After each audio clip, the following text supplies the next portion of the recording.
was too slow. How could you? Keep going. How could you? Keep going. Ignore the pain. I told you it was to trick you. I told you. Where are you going? See, There's nothing to follow. come on.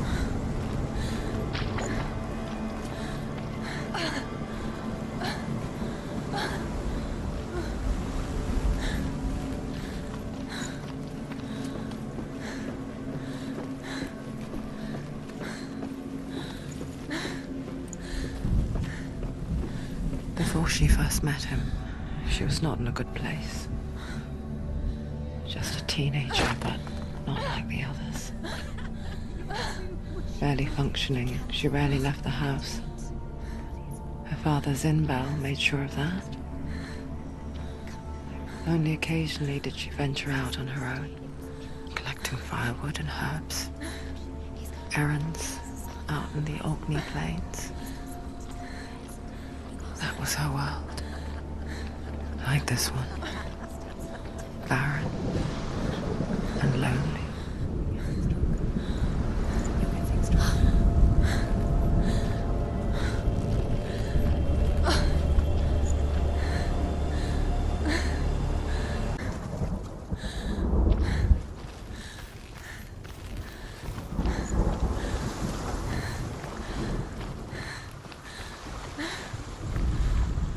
The Northmen tell of a great hero. His name is Sigmund. His father's hall was built around a great tree, and one day Odin comes and thrusts a sword into the tree, a gift to whomever can release it. Many try, but the sword only comes out at Sigmund's touch. His brother-in-law, King Siggeir, wants it, but Sigmund refuses him, so King Siggeir plots revenge. He invites Sigmund and his brothers to a feast, but when they arrive, they are met with an army, not a warm welcome. King Siggeir captures Sigmund and his brothers, steals his coveted sword, readies their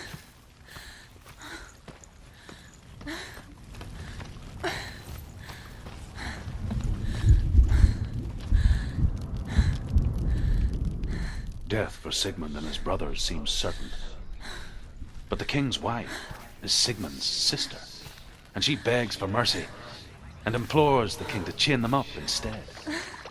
He agrees. Not for mercy, though, but because he plans an even more cruel and lingering death. Chained to a tree in the forest that night, a she-wolf comes and devours one of Sigmund's brothers. She returns, ravenous, night after night, until only Sigmund is left. The next day, Sigmund's sister sends a servant with honey to smear on Sigmund's face. But to what end? Well, that night, when the she-wolf appears again, you'll never guess what happens.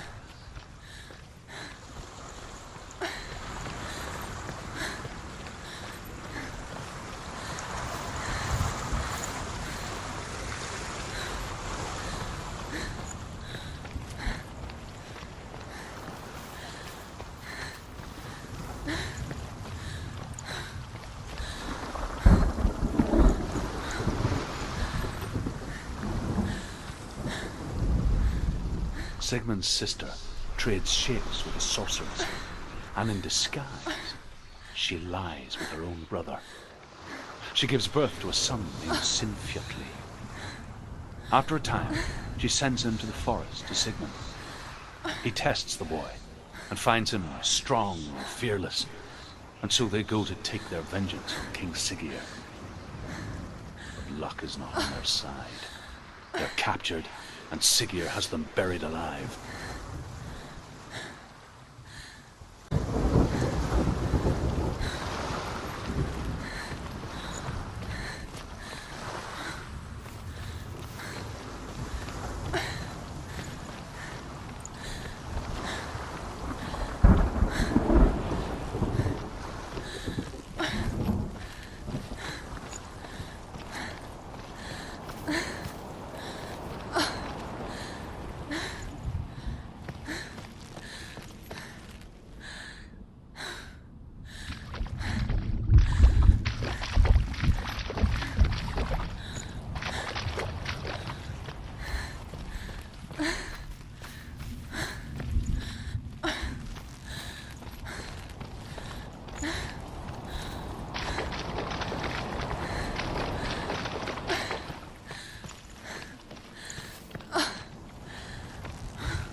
As Sigmund and Sinfjotli are being buried alive, Sigmund's sister throws an armful of straw into the grave mound.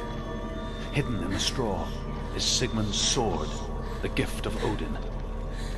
They cut their way out of the grave mound and set fire to Siggeir's hall. The king burns to death. Sigmund calls to his sister to come out so that she may live and be honored. She does come out, but only to tell him the truth. That she had slept with him, her brother, to beget a strong avenger.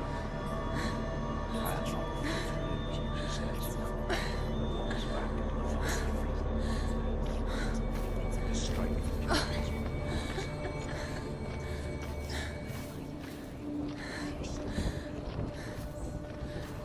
What is she throwing? You can't even fight. It's just deception.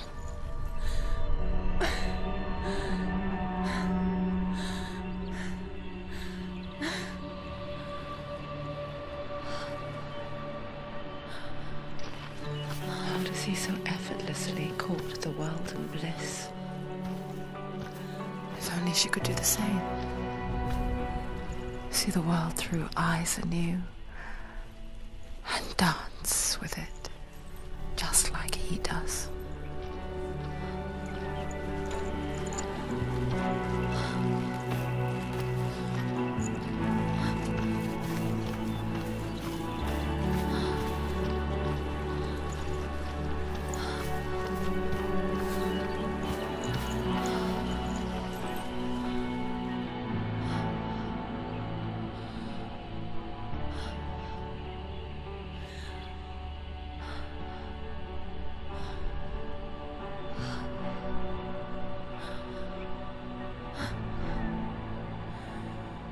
What's your name? Senua. I haven't seen you before. I don't leave home much. Oh, Zenua's daughter. I have to go. Wait. Who taught you to fight like that? No one. No one. Well, I watched you, and You learnt all of that from watching me? You should become a warrior, you know. me? I'm Dillian. I'm here for the warrior trials. Come and watch. And bring your sword. You can't put it into words. That moment when you look into the eyes of the one who is supposed to reassure you, make you feel safe. It only takes an instant. Fear swallows you before you have a chance to make sense of it. And darkness becomes a part of who you are. You killed him. But her world changed the day the Northmen took him from her. Senua knows that there's no going back to how things were. That there's nothing to go back to at all. Stay still, stay quiet, hide, don't tell her. Their gods can see into your mind. They will use this power to destroy you. They won't stop me. I can still feel him. Whatever's left of him, they will never let him go. I'm not gonna let him rot here. You're the one rotting here. Leave me alone. You will die here. No. And all your suffering will have been for nothing. Shut up!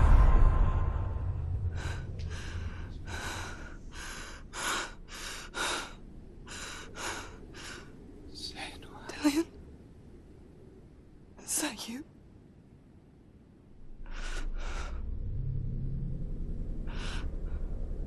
I'll find you, my love.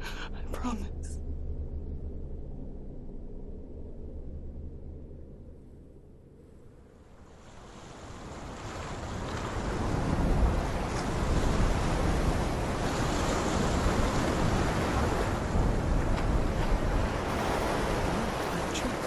Can you see him? You want to believe it, Is he it's there? not real. Is he there? You're alone in these mountains. Is that Dillian? Nothing lives here. You won't survive. You met him by the tree. She met him by the tree. Maybe it's a sign, the tree. What's he trying to tell you? He's waiting for you by the tree.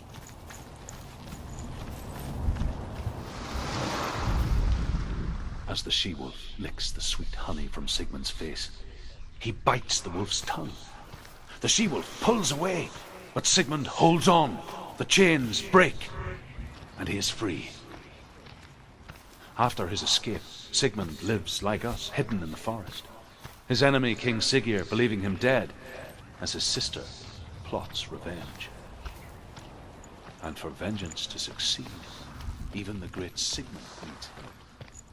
So she sends her sons to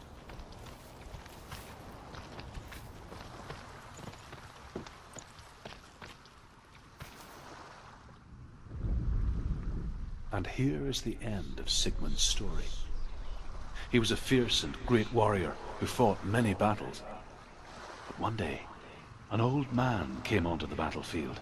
Although shadowed by a hood, Sigmund saw that he only had one eye. The man raised his spear, and Sigmund struck at it with his sword, but the sword shattered into pieces. Sigmund then knew that this was Odin, and thus that victory could not be his. He bowed his head and accepted his end. Dying, he tells his wife that she is with child, and that her son will one day make a great weapon out of the fragments of his sword. The sword named Gram.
A sword that can slay gods.